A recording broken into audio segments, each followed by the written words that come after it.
I feel as though one of the biggest takeaways that I took from this class was definitely learning how to do stations effectively. I feel as though the first lesson that we taught was fitnessgram, so we didn't really get a whole lot out of that experience.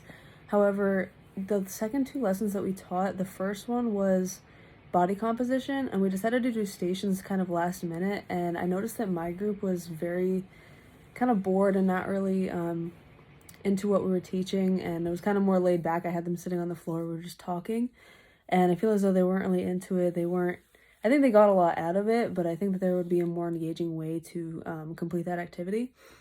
Also, during the third lesson that we taught, can't recall what it was, but I know we did stations, and I was lower body in the weight room, and we did stations, and I felt as though we never really ended at the same time, and it was just really confusing to just keep them doing the same workout, even though we had set sets and reps for them to do, and they kind of got done really fast, and then the other two stations didn't finish as fast as we did, so I was kind of just standing there and really awkward.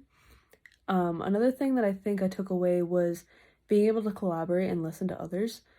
During the last lesson, my peers told me that we should do the stations where they are free to walk around and do the workout instead of like designating each stations, and I kind of pushed them to do more of just the set stations, and I think it would have been a better idea to listen to what they were saying and just have them go through like you actually recommended, and just have them do it on their own. Ways to improve my own teaching. I feel as though I'm very unapproachable. I seem unapproachable and kind of awkward. I also have trouble initiating conversation. So I feel like those are two ways that I could really improve for student teaching.